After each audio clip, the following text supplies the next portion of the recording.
Assalamualaikum pemirsa RSAIN TV, TV Kesehatan Sumatera Barat. Saya Yola, sudah hadir bersama saya saat ini yaitu Kak Yelita, yang mana pada bincang kita pada hari ini akan membicarakan mengenai gizi seimbang pada saat berbulan puasa, gitu ya. Nah, tentunya saat memasuki bulan suci Ramadan, saat yang tepat untuk bagi umat muslim selain untuk beribadah, tentunya kita harus menjaga pola makan kita agar tentunya lebih produktif begitu ya dalam beraktivitas sehari-hari. Gitu ya. Kita masuk saja untuk pertanyaannya ya Kak. Nah, bagaimana kabarnya hari ini Kak? Alhamdulillah sehat. Sehat ya? Yola, puasa? Alhamdulillah Kak. Nah, tentunya saat berpuasa ini metabolisme tubuh kita itu sedikit mengalami perbedaan atau mungkin sama malah saat berpuasa Kak. Gimana tuh Kak? Baiklah, tubuh kita ini adalah mesin yang sangat canggih yang diciptakan Allah.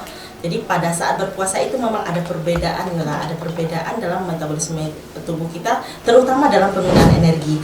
Nah, pada 4 jam pertama itu tubuh kita itu menggunakan energi dari makanan yang kita konsumsi saat sahur. Jadi jangan lewatkan sahur.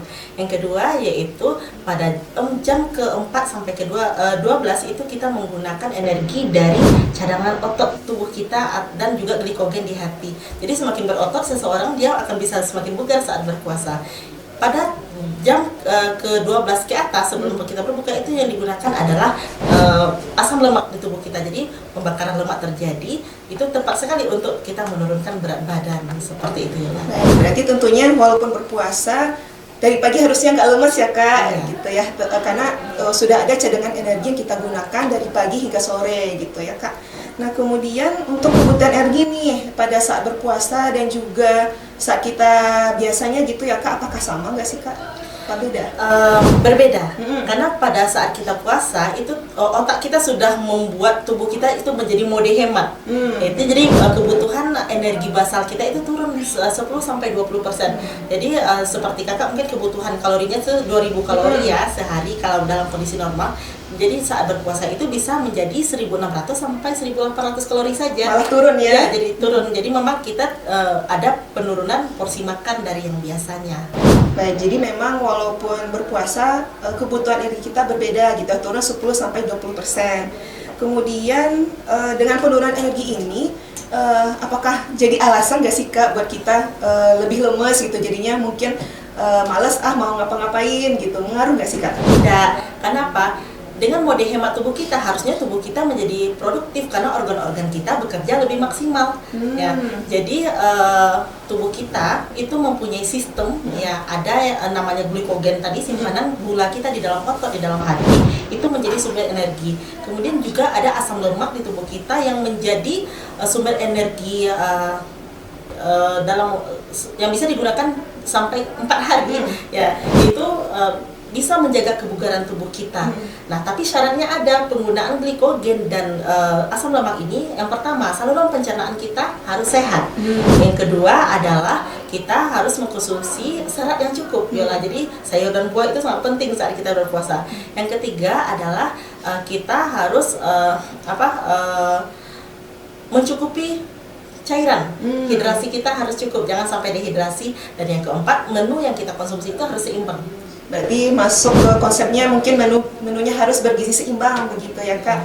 Kemudian untuk pola makannya bagaimana nih Kak sebaiknya untuk penerapan menu gizi seimbang ini? Nah, gizi seimbang sendiri kan sekali sebagaimana kita ketahui ya Yola ya.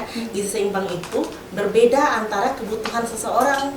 Yola dan kakak itu kebutuhannya berbeda. Jadi kebutuhannya sesuai dengan kebutuhan seseorang. Nah, untuk makanannya itu terdiri dari karbohidrat. Kalau bisa karbohidratnya karbohidrat kompleks seperti nasi, kemudian jagung, umbi-umbian ya.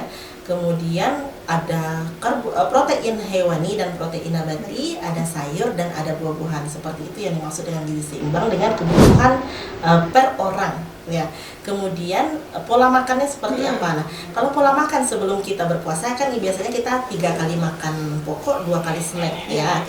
Makan pagi, makan siang, makan sore. Itu kan tidak ada lagi di saat puasa. Jadi kita puasa tentu berbeda, hanya sahur dan berbuka saja. Kak. Jadi ini kita konversikan ke pola makan bulan puasa. Yang pertama itu snack dulu, snack berbuka. Setelah snack berbuka kita baru masuk ke makan besar mungkin setelah sholat maghrib ya. Kemudian setelah sholat tarawih kita ada juga snack ya, mungkin snacknya agak 20%, berbeda dengan snack yang makan siang yang hanya 10%. Kemudian ada makan sahur, jadi ada 4 waktu makan ketika kita berpuasa. Ya, jadi berbeda ya. Kalau misalnya biasanya kita makan 3 kali makan utama, 2 kali selingan, pas waktu berbuka malah snacknya yang duluan ya Kak, gitu kan. Nah, untuk contoh menunya nih Kak, sebaiknya apa tuh Kak untuk berbuka? Nah, untuk berbuka itu kan lambung kita, saluran pencernaan kita sudah istirahat ya 12 sampai 13 jam. Jadi sebaiknya jangan diberikan langsung makanan yang tinggi kalori, yang pada kalori yang susah dicerna. Jadi kita mungkin memberikan air putih dengan sedikit makanan manis yang segar dan alami. Contohnya buah-buahan ya, buah kurma yang disunahkan, atau buah semangka, atau buah yang lain-lain yang ada di lingkungan kita. Kemudian mungkin bisa ditambah dengan 1 mangkok sop ayam misalnya, yang merupakan sumber energi dan protein. Setelah itu kita lanjutkan dengan sholat maghrib untuk aktivitas fisik supaya pencernaan kita lancar. Untuk makan besarnya nih Kak, kira-kira apa tuh yang bagusnya? Makan besar itu sama lah dengan makan siang ya, lengkap, ada protein, ada karbohidrat seperti nasi ya, yang kita lumrahnya di Indonesia, nasi, boleh nasi merah atau nasi putih. Kemudian ada 1 porsi lauk hewani seperti ikan, kemudian ada sayur. Jumlah nasi dan sayur itu sama banyak ya. Kita ingat isi piringku ya, sepertiga piringnya itu adalah sayur. Kemudian ada buah. Nah, ada juga minyak. Nah, minyak itu maksudnya adalah boleh digoreng atau disantan tapi tidak berlebihan.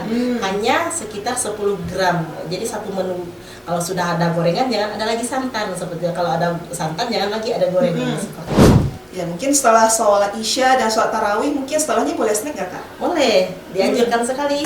Karena kita untuk memenuhi kebutuhan kita ya. Jadi contoh menunya itu misalnya kita mengkonsumsi susu atau makan kacang rebus, boleh ya, atau 2 lapis roti pakai selai kacang, jadi ada karbohidratnya, ada proteinnya juga seperti itu. Atau makan buah-buahan juga. Baiknya lengkap ya, jadi nggak harus kolak gitu ya Kak? Nggak harus kolak. Untuk sahurnya nih Kak, bagusnya untuk menunya apa? Nah, untuk sahur kita juga dianjurkan mengkonsumsi makanan seimbang ya, seperti sarapan ya, ada nasi atau ada sumber karbohidrat, ada protein ya. Protein ini harus ada. Harus ya. Kalau kita hanya mengandalkan karbohidrat, nanti kita gula darahnya melonjak, itu kita lemas sepanjang hari. Jadi protein usahakan juga banyak ya, 1 sampai 2 porsi saat sahur itu. Ada sayur dan ada buah juga. Berarti harus lengkap ya, jangan makan mie instan mungkin gitu ya Kak. Nah, terus nih untuk makanannya nih, apa yang harus dihindari saat berbuka Kak? Saat berbuka? Ya, ada harus hindari mungkin makan gorengan atau apa gitu. Prinsipnya saat kita di bulan puasa itu yang perlu kita hindari adalah yang pertama, makanan yang mengandung garam yang tinggi. Ya, tetap ya, GGL, gula, garam, dan lemak itu perlu kita batasi. Kenapa kita perlu membatasi konsumsi garam? Karena garam ini cenderung membuat kita haus. Ya, kemudian karena mempengaruhi keseimbangan cairan tubuh kita. Yang kedua, yang tinggi lemak, kemudian yang tinggi gula. Ya, walaupun kita dianjurkan makan yang manis-manis, tapi manisnya itu harus manis alami, bukan manis buatan, bukan dari gula pasir yang banyak, dan gula-gula lain yang tinggi kalori. Kemudian yang perlu diperhatikan, jangan mengkonsumsi makanan dalam porsi banyak ya, karena dalam konsumsi banyak sekaligus itu membuat metabolisme tubuh kita itu menjadi kacau ya. Jadi wajar kebanyakan kita itu puasanya puasa balas dendam ya, makanya makan besar, besoknya seharian lemes, nggak sanggup ngapa-ngapain, udah pucat gitu kan. Nah, itu sebenarnya adalah di pola makan aja yang kurang tepat. Jadi sebenarnya ada juga nih konsumsi berbuka dengan yang manis-manis, itu bener sih, cuman harusnya dengan makanan yang real food gitu ya Kak, seperti yang sudah dijelaskan tadi.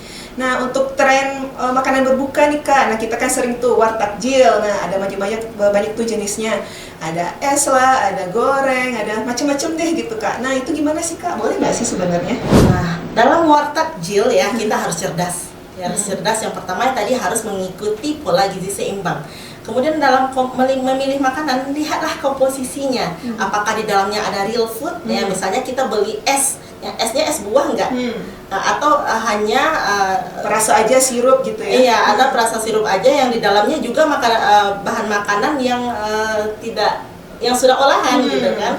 Kemudian yang komposisinya hanya gula lagi dan lemak gitu kan. Jadi sebaiknya cerdaslah dalam memilih. misalnya esnya es buah atau yang terdiri dari air kelapa misalnya. Jadi yang seperti itu boleh, tapi tetap saja ya tidak boleh berlebihan, seperti itu. Ya. Kemudian kita kan di rumah sakit nih Kak, tentunya kan pasien kita mungkin bertanya-tanya nih dengan kondisi saya saat sekarang ini, kadang-kadang ada pasien kita yang sedang sakit gitu ya, boleh berpuasa nggak sih Kak?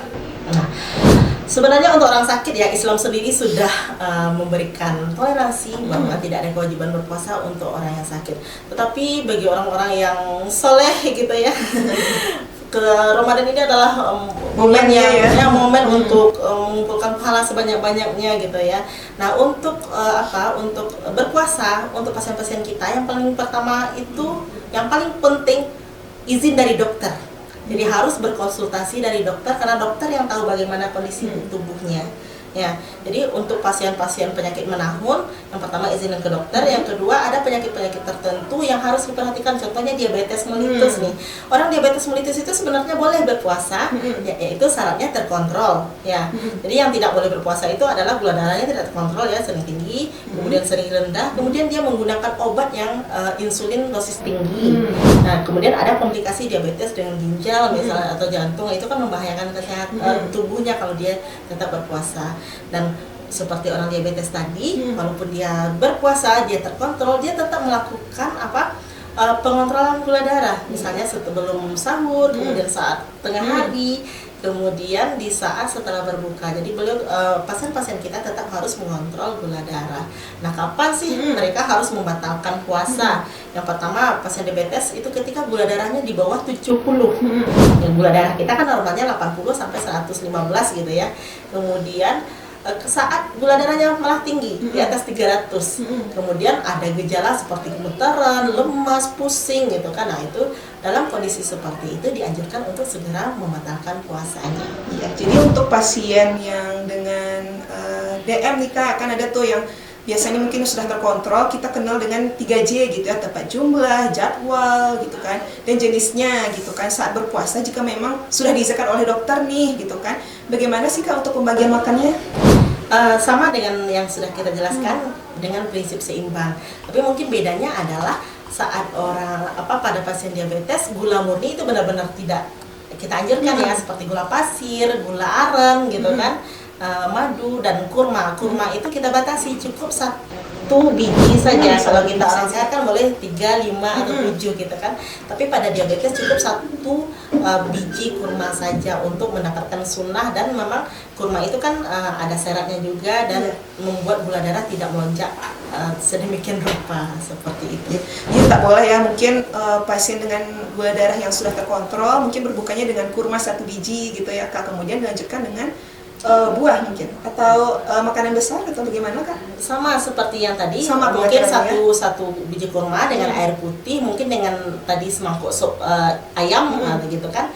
Nah, kemudian setelah maghrib baru makan besar sesuai dengan porsinya. Orang diabetes ini harus konsultasi gizi per orang karena beda berat badan, beda tinggi badan, beda kebutuhan ada kalorinya, jadi berbeda porsi makannya. Jadi ikuti pola gizi yang dianjurkan oleh ahli gizinya seperti itu.